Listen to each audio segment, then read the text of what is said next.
Na-adjust ko na yung magandang umaga sa lahat. Maaga pa ba? 10:52, chine-check ko yung time. Wala pa bang ano. Alam mo, umaabot kami na alauna sa simbahan namin. Before sa Nuntaburi Christian Fellowship. At wala ba tayong control clicker or wala? Okay. So, simula tayo sa next slide na lang. Diretso tayo sa ating pag-usapan, sa ating message ngayon. At alam natin, noong October 7, at dito pala ako titingin. Wala pala akong, wala akong hawak sa, okay, sorry. Hindi ko man lang naisip na dito pala yung screen ko. Anyway, it's okay. So, sige lang. Medyo sideways lang tayo habang nagpipreach. Okay lang yan. Alam natin, noong October 7, around 6:30 in the morning, ay nilusob ng mga Hamas terrorist yung Israel at pumatay sila ng mahigit 100,000 at 400 at nagbihag sila ng mga mahigit 200 tao. At hanggang ngayon ay andun pa rin. Nagpalaya sila ng 4 na tao. Pero dahil doon nagkaroon ng kaguluhan and of course, ang kausap ko nga yung asawa ko, yung daga, kinagat yung kabayo. Tapos ngayon, apakan ng kabayo yung daga, nireklamo yung daga kasi parang hindi daw patas. Hindi daw patas ang laban. Anyway, naisip ko lang ang kasamaan ng nangyayari sa ating mundo ngayon. Noon, sa panahon ni Hitler, itong mga bagay na ito ay tinatago. Pumatay sila ng 6 na milyon na Hudyo, pero tinago nila. They tried to hide it. They burned the corpses, they burned the documents, they burned yung mga camps nila. And even the Japanese, yung mga experiment ng mga Japanese, sinusunog nila. Bakit? Bakit nila sinusunog? Kasi nahihiya sila. Kasi alam nila kung ano yung tama, ano yung mali. Diba? Ganun yung nasa isip natin. Pag mali, tinatago natin. Pag nambababae ka ba, inilalahad mo sa asawa mo, nambababae ka, diba tinatago mo yon? Ganun lang kasimple. Pero ngayon, bastusan na. Okay? Iba na kasi, hindi ka na makapagtago social media ngayon. Magde-date ka lang ng ibang tao dyan, lalabas ka agad dyan. At ito yung nangyari dun sa ginawa ng mga Hamas. Nila-live nila. Pinapatay ko to, tapos tuwan-tuwa sila, whatever that is. Yung nagsisigawan sila, happy-happy sila, nagdidisco sila after nung nangyari yon. Habang umiiyak yung mga Israelites, sila naman nagkakasayahan. At tapos, binabalita nila sa buong mundo. Yung mga Hudyo during the time na pinapatay sila ng mga Germans, tinatago ng Germans. Ngayon, isinasa publiko na as if na ito yung tamang gawin, yung pumatay ng kabataan, mang-rape ka, yung ganong isipin, and then, saan galing ito? And therefore, nakikita natin yung attrition. So, of course, makita din natin yung galit ng mga Hudyo. At sabi nga ni Pastor kanina, we pray for both the Jews and the Palestinians. So, ito yung Pero hindi sila yung tupiko natin. Ang tupiko natin ay si Abraham. At in fact, kung tutuloy tayo sa ating usapan, ang pinagmulan ng kanilang problema ay si anak ni Abraham.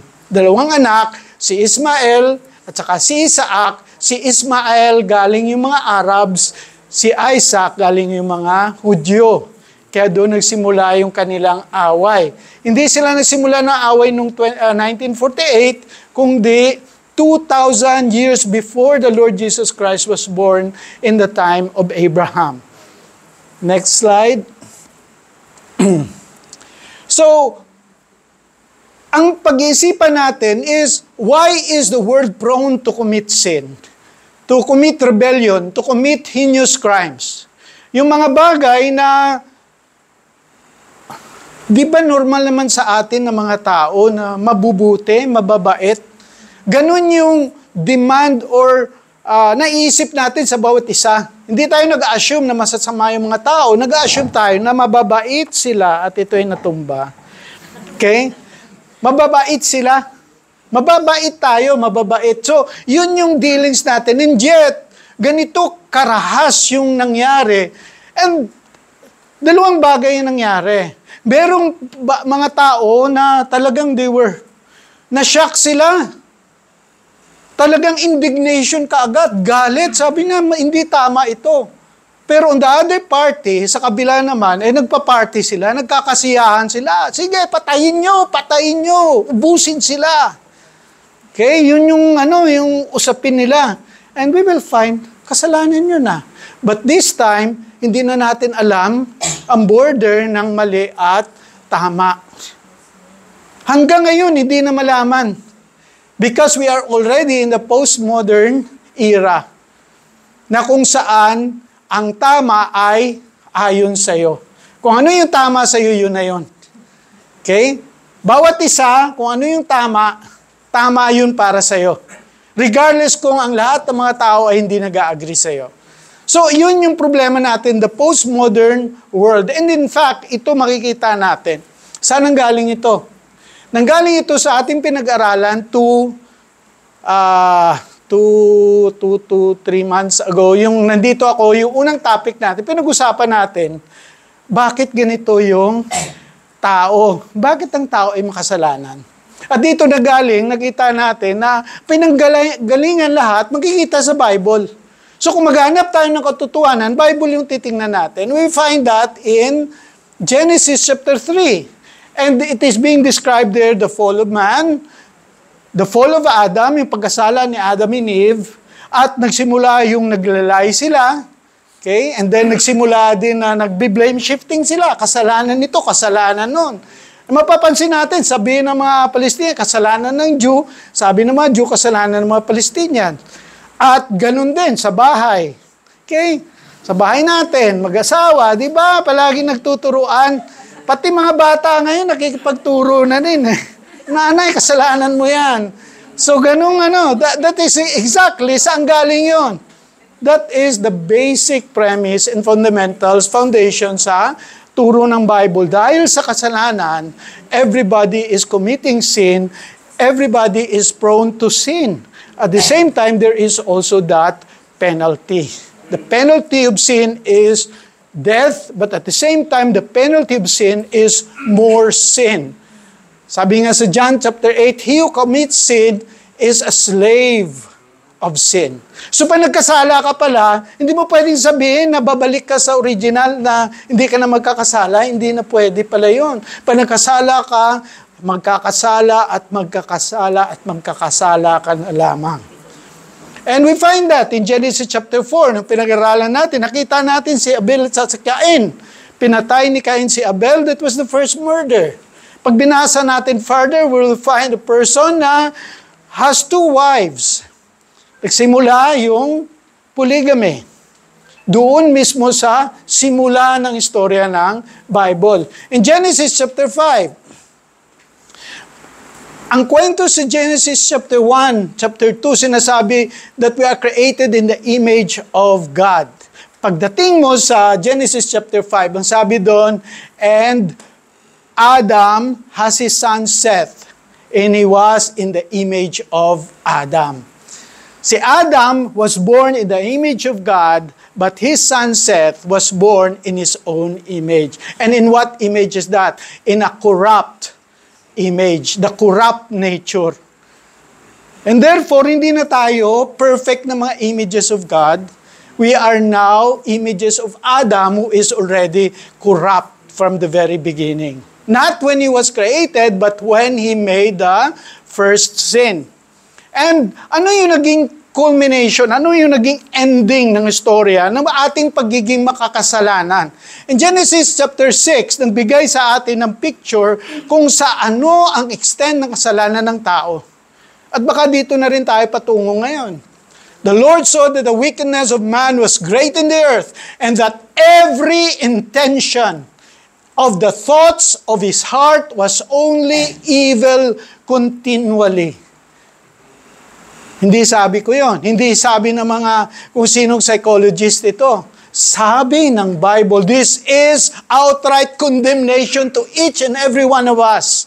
Na ang ating mga puso pala, ang nandun is wickedness. Ang intention, okay, is always evil continually. Sabi ko, Pastor, Kuya Bien, di totoo yan. Mabuti akong tao. Di ko ginagawa yan. May mga asawa ba kayo? May mga boyfriend, girlfriend kayo? Tatanungin ko, yung mga boyfriend, girlfriend nyo, kung anong klaseng tao kayo. Sila yung magsasabi, totoo ito lahat. And then we find na ganun yung nangyari sa tao. And therefore, precisely, this is the reason na nagkaroon ng great flood. Okay? Namatay sila lahat, kailangan ugasan, kailangan ng renewal ng mundo. Eh, natuto ba yung tao? Nag-iba ba yung nature ng tao? Nagbago ba siya? We find again in Genesis chapter 11, ganito na yung nangyari sa tao. So, ang tao, iisa lang yung salita. Isang pinanggalingan. And at one time, all the people of the world spoke the same language and used the same words. They began saying to each other, let us make bricks and harden them with fire. Then they said, come, let's build a great city for ourselves with a tower that reaches into the sky. This will make us famous and keep us from being scattered all over the world. Now, parang okay naman. Alam nyo, pag pag inag-usapan yung good and evil at yung opposite ng God, pag tiningnan mo talaga, walang opposite ng God. Walang co-equal na may power na Diyos, na anti-Diyos. Kaya si Satan, or si Satan, hindi siya equal ng Diyos. Kaya tandaan natin yon. Ang evil, yung kasalanan, is a corruption of what is good. Ano ibig sabihin nun? We always have like the intention, the purpose, the aim na mabuti, pero ang ginagawa natin, mali to achieve the wrong things. And therefore, pag ginangnan mo, gusto nila maging famous, okay, ayaw nilang mag-scatter, so parang okay naman yun, di ba? Sino bang hindi gusto maging pamoso dito? Lahat nasa social media. Pag nagpo-post ka ng Facebook, ano bang gusto mo doon? Bakit ka nagpo-post? Kasi kung pupwede lang, 1 billion likes ang gusto mo. Pero wala, 1, 2, 3, asar ka. Sabi mo, hindi ako famous. Everybody wants to be famous. Okay, ganun yung nasa isip. So, mali ba yung maging famous? Now, titingnan natin sa scripture. Kailangan kasi ang Bible yung magiging basehan natin. Sino bang gusto maging famous sa Bible? Sino ang gino-glorify natin dito? Sarili natin? Nagtatalon-talon tayo dito, nagpipreach tayo para lahat na tao, gwapo, ang galing, ganyan ba? Si Pastor Jonathan, pag nagtatayo dito, para ma-believe kayo sa kanya, para maging famous siya, para sumikat siya, hindi yun. Sino yung gusto natin maging famous? Sino? Si Jesus. Sino ulit? Jesus. Yun. Yun yung gusto natin maging famous. Subalit dito, ang gusto nila, sarili nila maging famous. Sarili. And then they said nga, ayaw nilang magkalat. Ang sabi ng Bible, ang sabi ng Panginoon sa kanila, nung kinreate sila, sabi nila ng Panginoon, multiply. Kay fill the land. Sabi niya, kumalat kayo at punuin nyo yung buong mundo. Ayaw nila. Sabi nila sa Panginoon, ayaw ko. Ayaw, sabi nga. Di ba, mga anak natin ganun ayaw. Ganyan sila, ayaw nila. So gusto nila, nakatipon lang sila. Ano ibig sabihin nun? They are continually being disobedient to God. So yung chapter 11 na to, describes to us a world that is under rebellion. Rebels. Kung naging rebel sila through kasalanan, doon sa chapter 6, kung saan nagkaroon ng great flood, ito, rebels pa rin sila. Okay? And they want to center among themselves. Hindi yung Diyos ang nag-glorify, kundi yung tao sila. Yun yung gusto nila. And therefore,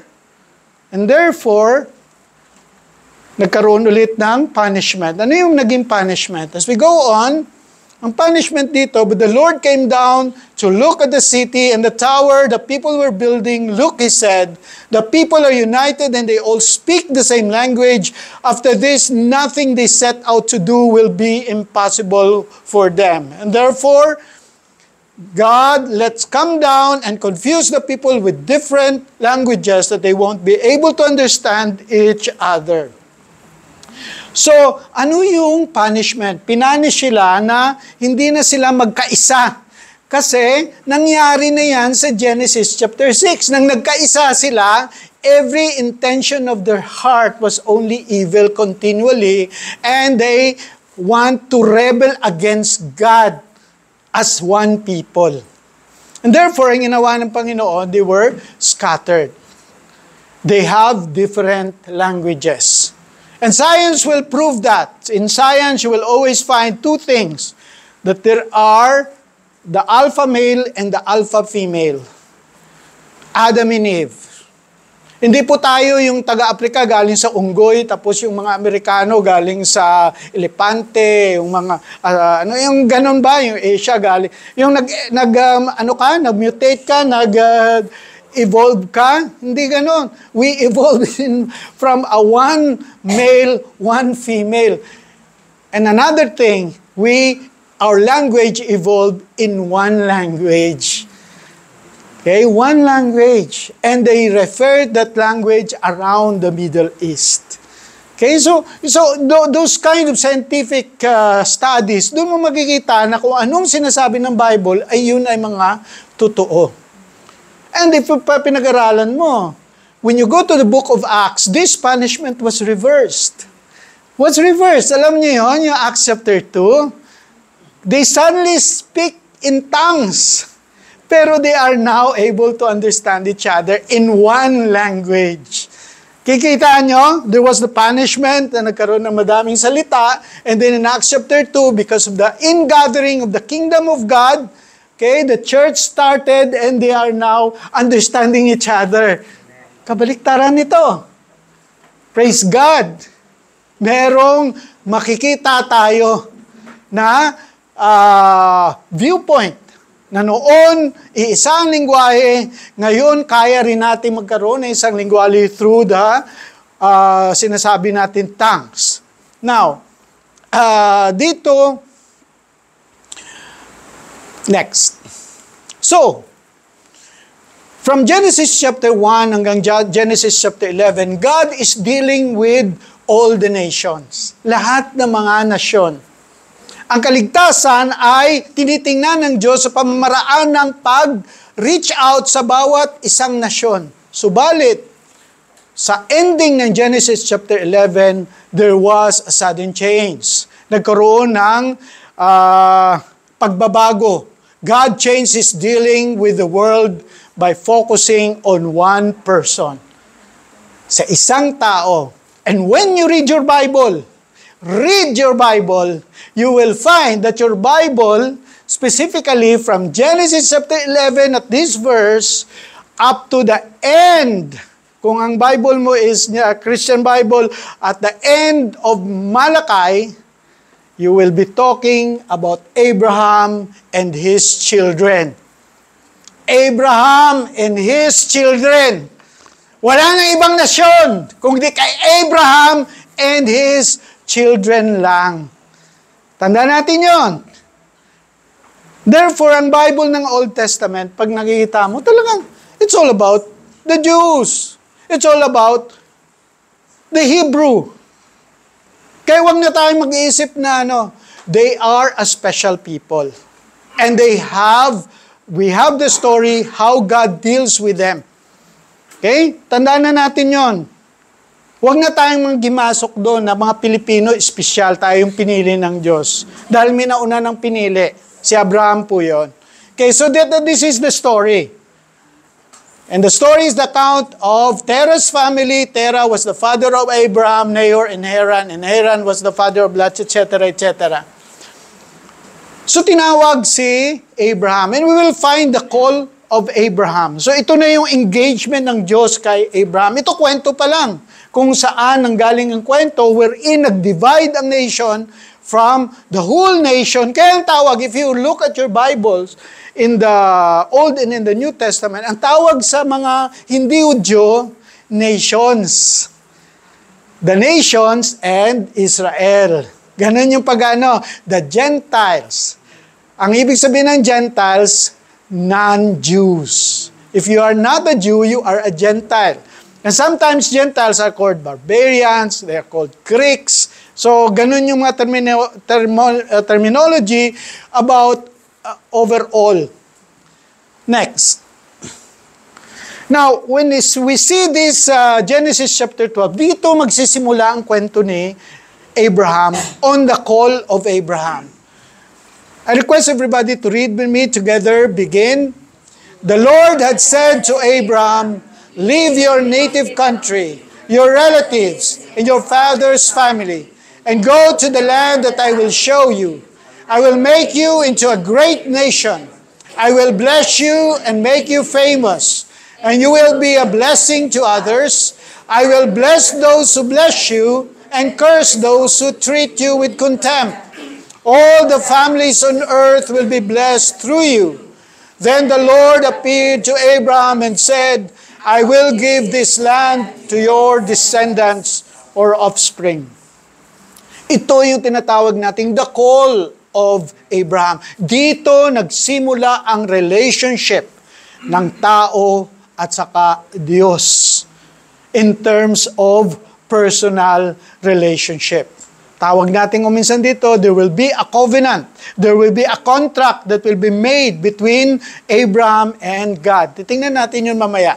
But there are 4 promises that were made to Abraham in this chapter, sa chapter 12. Number 1 is, he promised he will become a great nation. He will be blessed and will be famous. Okay, famous sa mga Hudyo. Alam nyo ba na when you look at the smartest people, the most artistic people in the world, everything, okay, you will always find that the Jew is on top. Okay? That is because of the promises of God to Abraham. And then, number 3, he was promised a land. I-describe natin mamaya kung ano kalaki yun, kung saan yun, and then he was promised a descendant, an offspring. Now, tandaan natin, nung tinatawag, nung sinabi sa kanya ng Panginoon to, Abraham was already 75 years old. Tanda na siya. At ang asawa niya is 65 years old, si Sarah. I don't know during that time kung siguro baka hanggang 65, 70 nakakapanganak pa yung mga babae. Hindi ko alam. Okay, wala ako doon.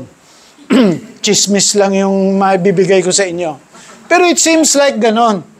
Na mahaba. Alam natin, mahaba yung edad nila. At kahit 60, 70, 80 sila, maganda pa rin sila. Attractive pa rin sila. Nakaka-attract pa rin. Pag nagbabasa ka dito, you will find that Sarah, okay, na-attract pa rin sa kanya yung Pharaoh, yung King of Egypt. Okay, nagustuhan pa rin siya. 75 na yung edad niya. Okay, just imagine. Okay, sa atin siguro ganun din. Okay, sawa ko, pag tinignan ko yan, parang 30 years old, 25 lang eh. Attractive pa rin. Okay, so ganun nga siguro. So, ganyan yung istorya dito. So, there is a promise to Abraham, 4 na promises, and they will be all fulfilled. Those promises will be repeated again and again. Iulit yan sa kay Isaac, sa anak ni Abraham, at iulitin ulit ng Panginoon yung promesa. Ibibigay niya ulit, sasabihin niya ulit sa kay Jacob, at bumagsak na naman ulit. Sabihin niya ulit kay Jacob. So, Abraham, Isaac, and Jacob will change his name to Israel. Okay? So, ito yung promises. And they were all given to them by the end of the story of the Old Testament. Pero yung may isang bagay na hindi nami-miss, na meron din palang promesa for the nations. May promesa sa Israel. May promesa sa mga hindi taga-Israel. And the promise is that this Israel will be a blessing to to the nations. He will be a blessing to all the families of the earth. And therefore, makikita natin na hindi lamang ang kaligtasan para sa mga Hudyo, kundi para din sa mga hindi Hudyo, sa mga hintil, other nations. So ito yung makikita natin from the very beginning of the story of the Bible. Pero, merong timing. Timing yon. And we will realize when we study the New Testament that the timing is the coming of Jesus Christ. Pagdating ni Jesus Christ, everything will be cleared. The mystery of the ages has come into age that salvation is not only for the Jews but also for the Filipinos. Amen? Yeah, kasi kung hindi umating si Jesus, walang kaligtasan para sa mga Pilipino. Okay? Walang kaligtasan. Di tayo maliligtas kung wala si Jesus. Kasi ang kaligtasan ay naayon lamang sa pagiging relasyon mo kay Abraham. Sino yung kamag-anak dito ni Abraham? Okay? Baka meron dito. Okay? Baka may mga Hudyong nagtatago dyan. Next. So, ito yung promesa. Ang ganda ng promesa. Ang problema, dumating na tayo sa 3 chapter. Chapter 15, wala pa ring anak si Abraham. In fact, wala pa yung mga promesa binibigay sa kanya. Alam niyo, namatay si Abraham. Sabi, bibigyan siya ng lupa. Ang lupa lang na meron siya doon sa Israel, tawag pa noon Cana, ay yung libingan, the cave of Macpelah, kung saan doon niya nilibing yung kanyang asawa at eventually siya. Okay, yun lang yung na-achieve niya. We find that in the book of Hebrews that they're looking for a better city, a better land, a heavenly one. But then, ito yung sinasabi. Now, nung nag-uusap sila sa Genesis chapter 15, ni-reiterate ng Panginoon yung promesa sa kanya. Sabi niya, magiging great nation ka, magkaroon ka ng sangkatutak na descendants, you will be famous, you will be a blessing, you will be a great land or a great state. Kamot ng ulo si Abraham. Sabi niya, Lord, ang dami mo na promesa, tagal na nun ah. Pero sabi niya, wala akong anak. Paano ako magkakaroon ng descendants? Paano ako magiging great nation? Wala akong anak. Wala akong anak. At ang posterity, yung kayamanan na binibigay mo sa akin ngayon, pupunta lang ito sa aking sidekick. Okay? Pupunta lang ito sa aking sidekick, Eliezer lang of Damascus. So, parang nagdududa si Abraham. Nagdududa siya. And then, anong makikita natin dito? As we go on, sabi ng Panginoon sa kanya, no, your servant will not be your heir, for you will have a son of your own who will be your heir. Then the Lord took Abram outside and said to him, look up into the sky and count the stars if you can. Then that's how many descendants you will have. Pag nasa Manila ka, pagtingin mo sa langit, wala kang makitang star. Kahit dito sa Bangkok, tingin ka sa langit, wala ka pa rin makitang star. Okay? Kahit yung buwan, di mo makita eh. Okay? Pero pag pumunta ka sa mga probinsya, doon, daming star. But this thing that covers the heaven, the skies, okay? The fact is there are billions and billions of stars. And that was the promise made to Abraham. Ganun kadami yung magiging descendants mo. Okay? Siguro that gives us an idea. Baka abutin tayo ng 100 billion yung mga tao dito sa mundo. Ano? Last number, ilan na ba? Naka 8 billion na tayo. Ano? So imagine mo, baka umabot pa tayo ng 100 billion. Kaya pa kaya i-sustain ng mundo yon? Okay? Baka magkakaroon ng kondo na yung layers na yung mundo natin. But anyway, ang dami promesa, pero parang wala namang walang katuturan kasi parang hindi mangyayari. In fact, the words of Abraham, Lord, imposible ang sinasabi mo. So sabi niya, labas tayo. Tingnan mo yung mga stars, ang dami niyan. Do you believe? Do you believe? Iisip si Abraham. Ano kaya? tanda-tanda ko na, tanda na ng asawa ko. Paano kaya mangyari? Isip ng isip. Ang tagal niya nag-isip. Eventually, the conclusion was, Abraham believed God. Impossible, but he thought that it is God that promises, therefore all things are possible. Amen? Ganon. So sabi niya, I believe you, Lord. Nanampalataya ako sa Panginoon. Nanampalataya ako sa iyo. May problema ka ba ngayon? Parang imposible. I tell you, tingnan mo si Abraham. 100 years. Ako nga 60. Parang hindi na makagawa ng Pag nag-asawa ko ng example lang to. Baka 20 anyos dyan, Wala zero na zero. Ito, 100 years old, Okay. Alam nyo na, mga lalaki, alam na yung problema pag tumatanda ka. Si Abraham, siguro ganun problema niya. Wala naman Viagra nun. So, just imagine, sabi niya, ang gagawin ko rito. So, pero nanampalataya siya, naniwala siya. And from there, ang sabi ng Bible, this is a comment. Comment ito ng Bible, he believed God and the Lord counted him as righteous because of his faith. He was declared righteous. He was considered righteous dahil mabait siya, dahil magaling siya.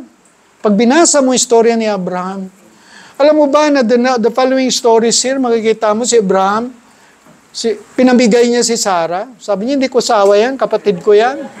Di ba naalala nyo yun? Ang dami niyang mga kalokohang ginagawa rito. He's not a good man.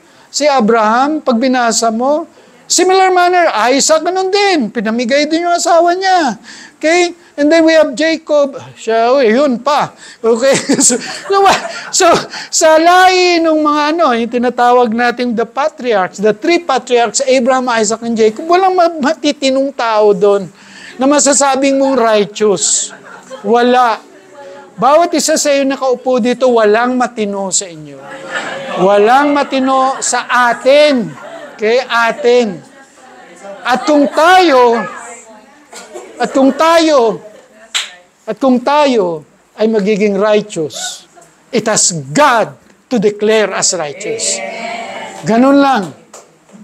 Hindi natin marirepresent ng sarili natin, mabuting tao tayo. Ang Diyos lang makadeclare sa atin, mabuting tao ka na. Titingnan natin kung paano ito, anong ibig sabihin nito as we go on. This concept was taken off, dinala o binitbit ni Amos. Na sinulat niya, ang sabi niya, behold, his soul is puffed up, it is not upright within him, but the righteous shall live by his faith. Ang matuwid, sabi niya, ay mamumuhay sa pananampalataya. Pananampalataya. Mahirap imaginein ang mundo natin ngayon, especially sa ating mga backgrounds. Lahat na reliyon, ang sinasabi sa kaligtasan, para maging matuwid ka, para maging mabuting tao ka, ang kailangan ay mabuting gawa. Okay? Na pag kami mabuting gawa ka, ibabalansi yung masamang gawa mo, mas madami yung mabuting gawa, ayos ka na. Okay? Ganun lang yung pag-iisip natin Kailangan, pag may ginawa tayo, mga politiko ba? Pero masahol yung mga politiko, nakaw dito sa 1 bilyon, bigay dito yung 1 milyon, yung ganon. Sa tingin natin, masahol yung mga pero ganon din naman tayo. Ganon din yung ugali natin. Minamaliit kasi natin yung kasalanan Sabihin natin na maliit lang yan. Konting buting gawa yan. Na yan? Erase na yan. Hindi ganon po. Yung dealing ng Panginoon sa atin, hindi ganon. Kailangan natin sa atin ay talagang totoong matuwid. Matuwid tulad ni Jesus Christ. As righteous, as obedient, as good as Jesus Christ. That is the only measurement of a good person. Tuloy natin. Now, ang mapapansin natin dito, itong kwento na to, kasi kung napansin yung heading ko kanina, what does the Bible say? Dito na tayo ngayon sa something like, how did the apostles understand the Bible? Ano ba yung interpretation nila? Paano nila naintindihan yung kwento? Alam nyo, yung mga narratives, pag binasa mo yung narratives, hindi nagbibigay yan ng kung anong tama o mali. It's just a plain narrative. At hindi mo dapat susundin dahil merong kwento. Okay, that's why, sabi nila, ang kwento ng Old Testament, puro patayan. Eh di papatay din tayo. Dahil nasa Bible na papatay ka, sundin mo rin, papatay ka rin. Dahil may nakita kang naglay. Oh, naglay to ah. Oh, pwede pala. Okay to, nasa Bible eh. Lalay din ako. Hindi ganun po. That is not how you understand narratives. Okay? May paghati-hati nung genre. Yung style of writing. There are three styles. There is what we call the narrative, and mostly ang Bible is narrative form, historical narrative. Yung may pangalawa dun is poetic. Okay? Flowery words. Pag mag-flowery words na, yung mga girlfriend, boyfriend, asawa, at mga may gustong gawin yan. Okay? Pa-flowery words na, makulay na yung mga, binubola-bola ka na yan. Okay? May plano yan. Mga anak nyo, binubola kayo, flowery words, ibig sabihin nun. Okay? Parang, yung ganda ng nanay, gabi, ganyan. Ganda sana unang picture eh. Kaya lang, sumanang, pangit ang picture ko, pangit lalabas ka rito, baka pwedeng bagong cellphone. O diba? Ganun palusot eh. Yun yung flowery, yun yung poetic. Pangatlo is the narrative form. Yung narrative form is the one, the didache, or the teachings. You will find that mostly in the book of the epistles ni Paul, doon makikita mo, do this, don't do this. Sa writings ni Moses, do this, don't do this. So yun, very clear kung ano yung sinasabi sa iyo, ang pwedeng gawin at hindi pwedeng gawin. Okay? Pero yung narrative, wala doon yung ganun, gawin mo to o hindi mo gagawin. Kailangan titingnan mo. Tapos pag binasa mo, hindi mo maintindihan. Madalas yung narrative, ano ba punto nito? Unless there is somebody, yung sinasabi natin, the inspired interpreter.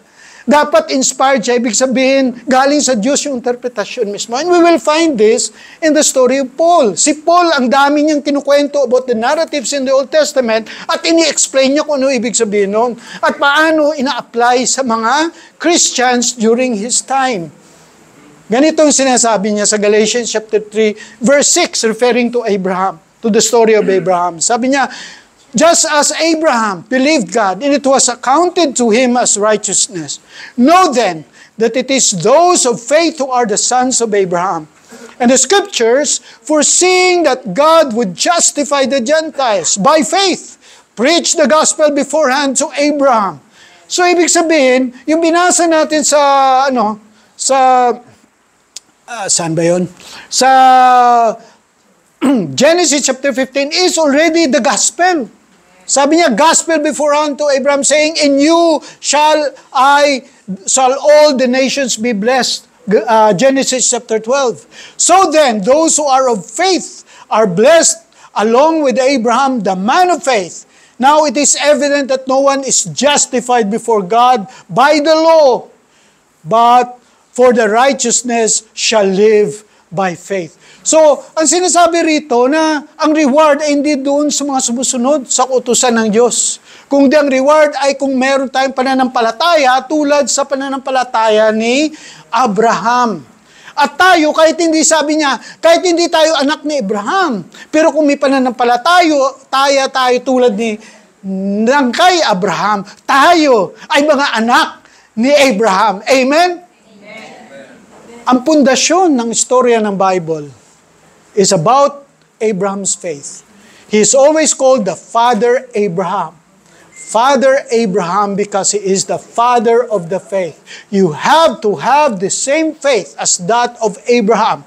And only that way you will be saved and declared righteous before God if you are related to Abraham. Yun ang kailangan isipin natin.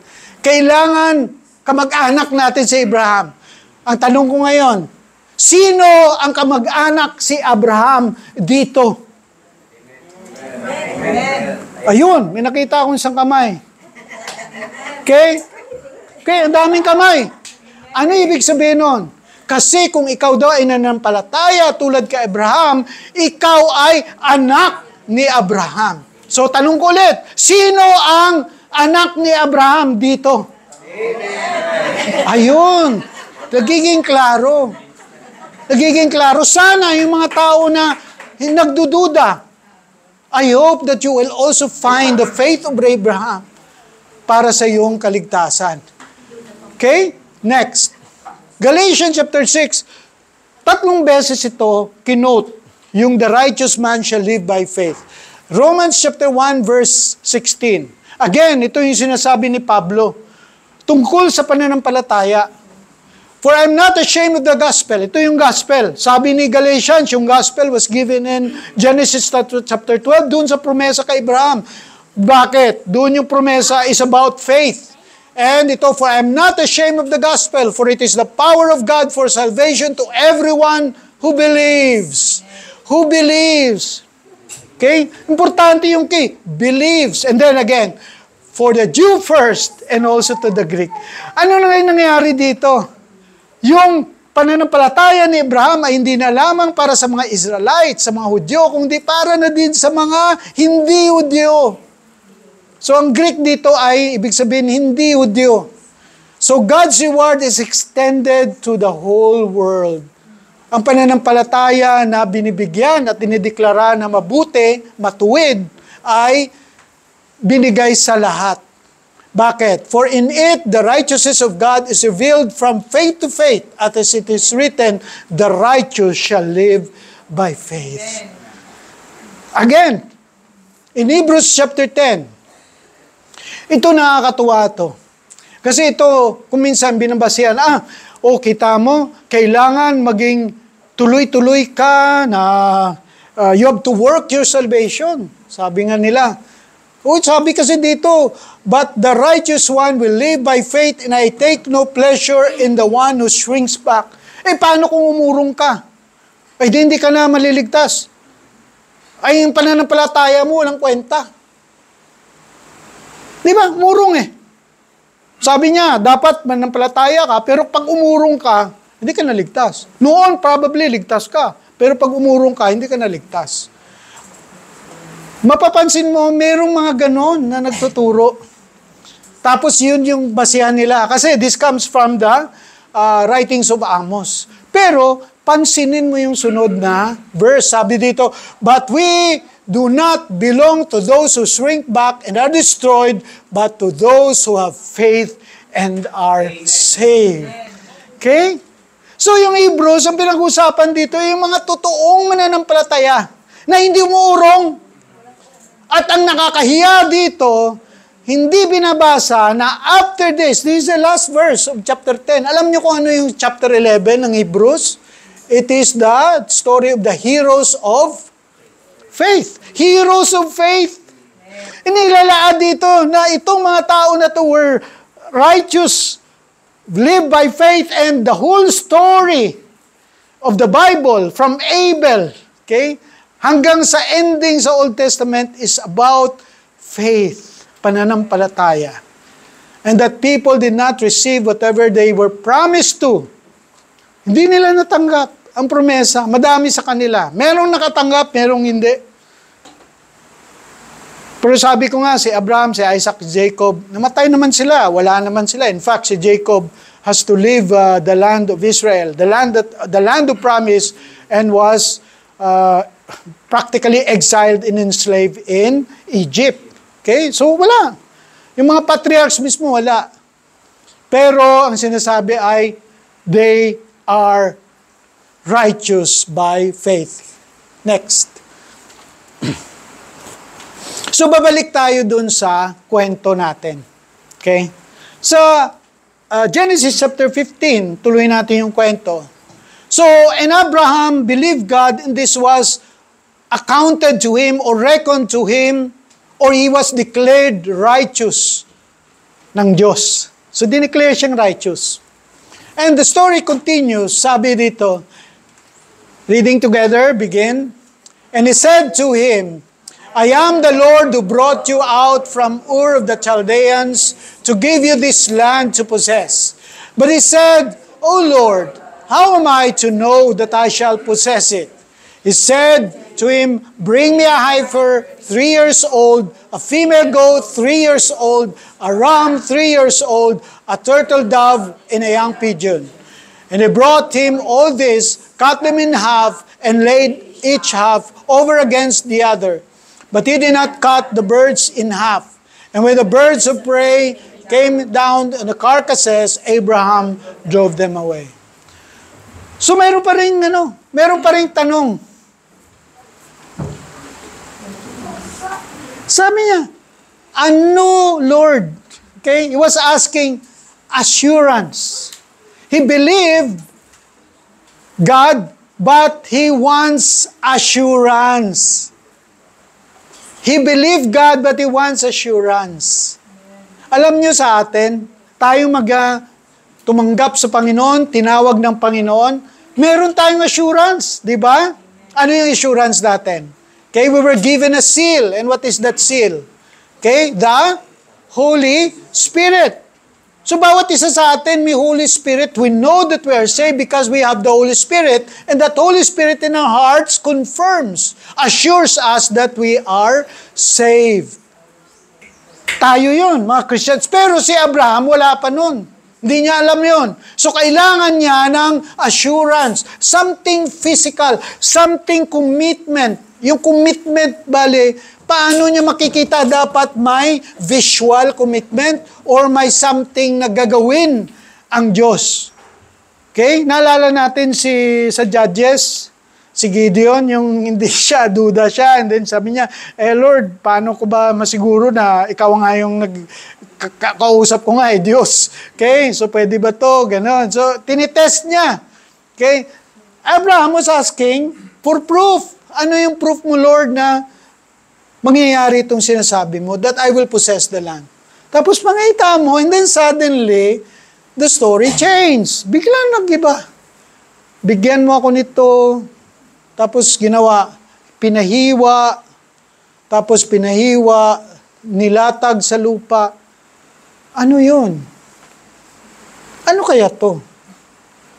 Pag binasa mo to, at wala kang kaalaman sa tinatawag na ancient Middle Eastern practices, wala kang idea. Zero. As in zero. Okay, zero to. Wala to. But you know, sa mga archaeology na nangyayari ngayon, okay, madami sila. One of them is the Ebla tablets. So pag may nakikita silang hill na nasa Iraq, Iran, around Syria, hinuukay nila yon, and then they will found out. Ano pala yon? It's it's a palace or it's a fort na andun pala, pag hinukay mo, may maraming mga kasulatan doon. Okay? Tablets of clay. So nakasulat, tablets of clay. In-explain ko na yun noon, bakit si Moses nagtawag ng sulat sa tablets of stone. Kasi ganun sila magsulat noon. Wala naman silang ballpen sa kalapis. Okay? So talagang bato yung sinusulatan, and para mas madali, yung tablets of clay. So yung Ebla, ganon. And they have those contracts. Nandun yung contracts. At ang contracts usually will be between two leaders. Hari nito at hari noon, usually they have boundary dispute. Palestine and Israel. Merong boundary dispute. Pinag-aawayan nyo, palagi kayong nag-aaway. Pag naalala natin yung kwento ni Esau at saka ni Jacob, na nung nag-aaway sila, tapos nagkaroon ng boundary, parang sinabi na, okay, itong lugar na to, we will make a contract na you don't come past this boundary para girahin ako. In similar manner, pas ka rito, nagigirahin ako. We will make a contract. And how do they make the contract? According to the Ebla tablets, according to the archaeological finds, they call it this contract. Ginagawa nila, maghihiwa sila ng hayop, hihiwain nila yung hayop ng gitna, at nandun yung mga dugo, and then they will make their oath. They will make their oath. And usually they will make their oaths on their gods. Okay? They will make their oaths on the name of their gods. Okay? In the name of Marduk, or in the name of El, or in the name of Baal. Okay? If I cross, okay, this is the contract. If I cross, this will what happened to me. Kung ano itsura nung ano na yan, yung nahiwa na ayop na yan, yan ang mangyayari sa akin. Gets nyo? You will be destroyed if you break the contract.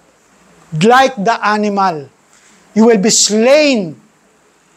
Ganon yung contract. That is the contract that they make. And the other thing is you have like a suzerain. Ang suzerain, ibig sabihin nun, merong baron or may mababang, ilagay na natin barangay captain, tapos mayor. Mataas yung mayor, yung barangay captain. So hindi pwede, hindi pantay yung kontrata. Usually, ang kontrata, ang mayor magdidikta sa barangay captain. Ito gusto ko, at ito yung gagawin ko para sa'yo. Yung barangay captain naman, wala nang magawa. Uulang naman yan eh. Okay? So yun yung suzerain, mas mataas doon sa mababa. So ito yung istorya ng ito. Gusto mo ng pruweba? I will make a promise with an oath. Mag-oath taking ang Diyos. Naisip niyo yun? Nag-oath taking ang Diyos. Ang tawag niya doon, covenant. Next slide. Yan. Yan ang itsura ng gagawin ng Diyos. Mag-oath taking ng Diyos. Ang problema ng Diyos, walang Diyos siya na matatawag. Diba? Ang sabi sa Hebrews, He will have to take His oath by His name because there is no more other higher than Him. So you take oath on gods that is higher than you. But He is the Almighty God. Sino pa ang gagamitin niyang oath? He will have oath upon His person. Sa Kanya mismo. I, Yahweh, sabi niya, will do these things for you, and if I do not follow what I promised to you, this will happen to me. Grabe, no? Imagine nyo yun. And when you read this text, okay, suddenly, there was darkness. Biglang dumilim. And suddenly, Abraham has a deep sleep. The Bible, several times sinasabi yung deep sleep. Yung deep sleep, you know what is happening, but you cannot do anything about it. Masama mo yan, mababasa mo. Even Adam has a deep sleep when God cut him in half. And from the half of Adam, Eve was formed. Okay? So, ganun nangyayari kay Abraham din. He has a deep sleep. And when this cut, God walked. Ang Diyos naglakad. Siyempre, pag naglakad ang Diyos dyan, patay si Abraham. He has to show some form. And the form was a smoking fire and a flaming torch. Naglalakad doon. When the sun had gone down, it was dark. Behold, a smoking fire and a flaming torch passed between these pieces. On that day, the Lord made a covenant to Abraham. Itong covenant na to will be repeated again and again in the New Testament. In the New Testament. Alam nyo, who represents this? Okay? The blood of the new covenant. Okay? The flesh that was broken. The blood that was spilled. Broken. Spilled. Jesus. Jesus is the oath that God will fulfill His promise. Amen? It is the death of Jesus. This is the new covenant under my blood, sabi ni Jesus.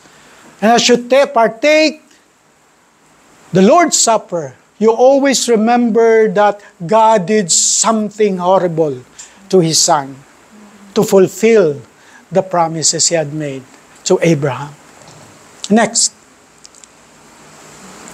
Naku, mahaba pala to. Maabutan ko na isang oras.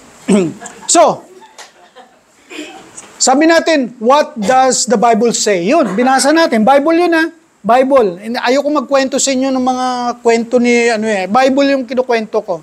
And then, ano ibig sabihin? Number one, that God chose Abraham from a fallen world. Okay? Hindi mabait si Abraham. Hindi siya something that God desires, kaya pinili siya. Nothing in him. It is wholly by God, grace, na pinili siya.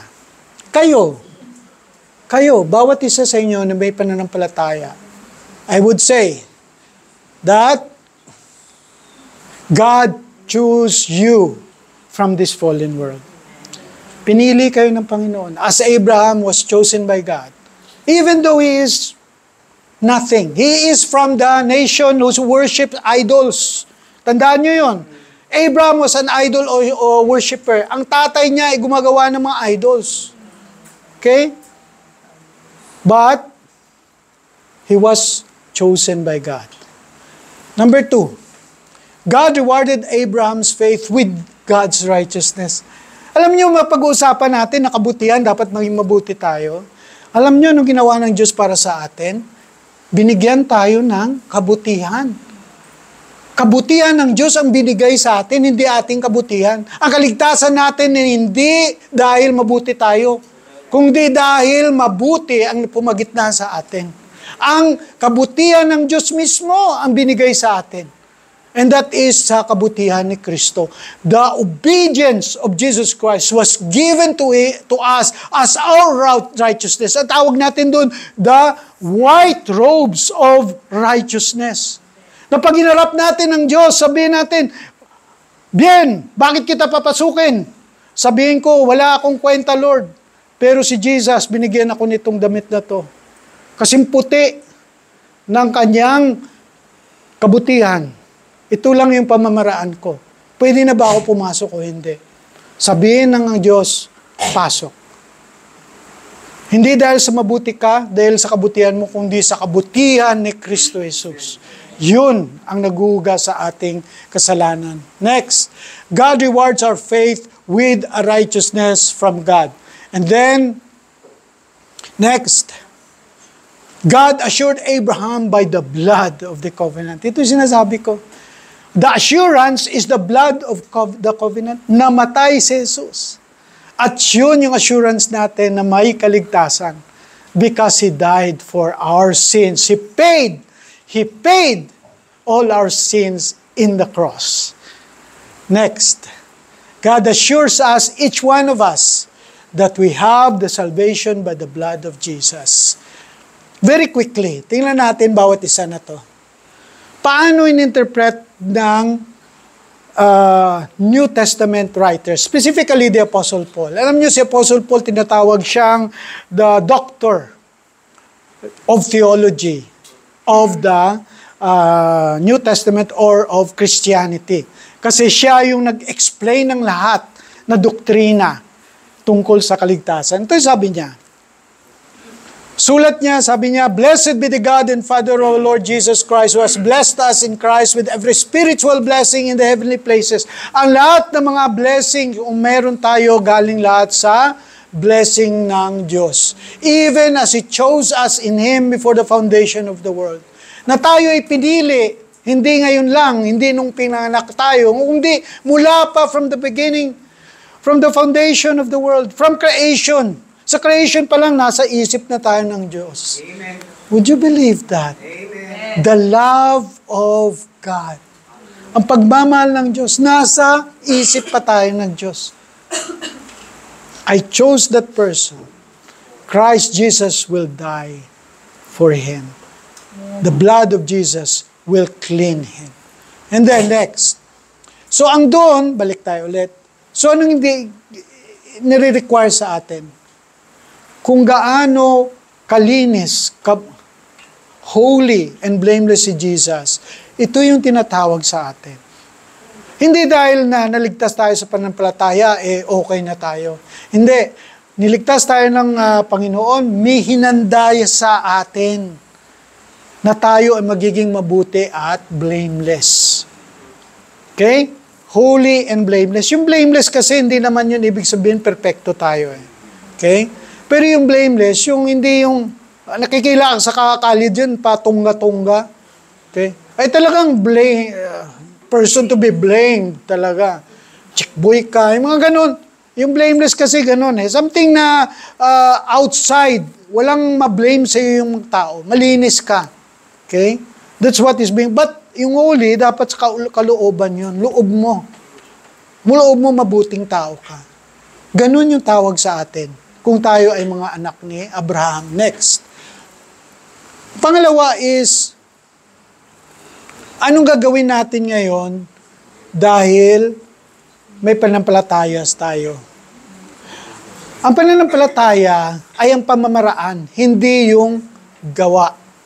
Itong sabi sa Galatians chapter 3. At masakit yung pananalita ni Pablo dito sa mga taga-Galatia. Sabi niya, you foolish. Foolish, tanga, bobo. Kaya yung malapit dito, mga bobo kayo. After na tinuruan kayo ng tama, tapos susundin nyo, mali pa rin pala.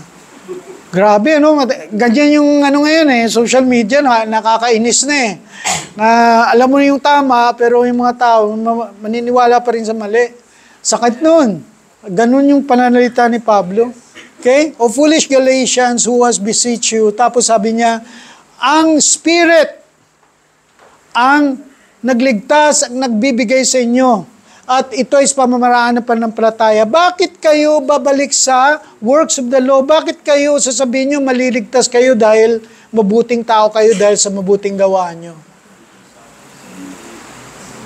Hindi sa mabuting gawa. Okay? Not by the works of the law, but by the hearing with faith. Pananampalataya.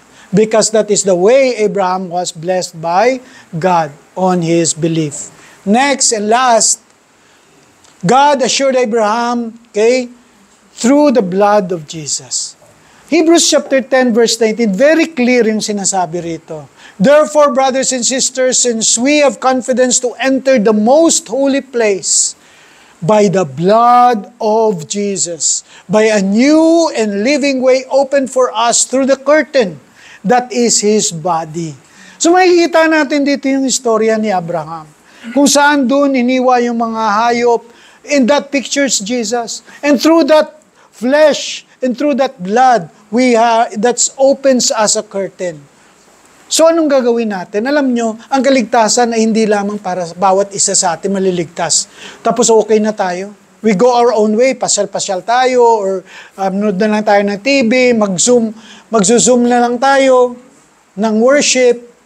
Sabi mo, sa bahay doon, mas enjoy pala pagka andito ako, makakasayaw-sayaw pa ako, makakaplansya ako, nag-worship ako. Ganon. Hindi po yun yung natawag na worship. At saka hindi yun yung tawag sa atin bilang mga Kristiyano. Tinawag tayong Kristiyano as a community. Magka-commune tayo. Ang tinawag ng Diyos ay church. Tinawag tayo individually, but we have to form the church. And it will be through the church that God will give gifts. Hindi kayo bibigyan individual ng gifts doon, tapos on your own lang. Wala. Gifts are given for the ministry of the church. Para sa simbahan. Therefore, ito yung sabi niya. Imagine mo, ito yung pinag-usapan niyo, the blood of Jesus. Okay, the blood of Jesus, pero ang conclusion niya, dapat consider how we spur one another toward love and good deeds, not giving up meeting together, as some are in the habit of doing, but encouraging one another. Hindi ba ang ganda? Ang ganda ng sinasabi sa atin Genesis chapter 15. Hindi yung kamatayan na yon, paghihiwaan na yon, ay picture already of the gospel. And that gospel is about the Lord Jesus Christ. And that we are called by faith. And that faith will gather us together as one to love and to show good deeds. Nakikita ba natin?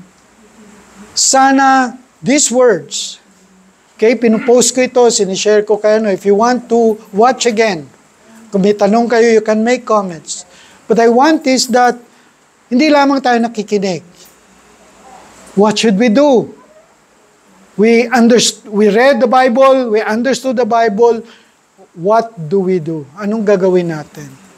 Yun, 3. Pananampalataya, huwag umasa sa mabuting gawa, at patuloy na magtipon-tipon, okay, sa ating mga simbahan. Shall we pray? Lord, gracious Father, we praise you and thank you for this time, Lord.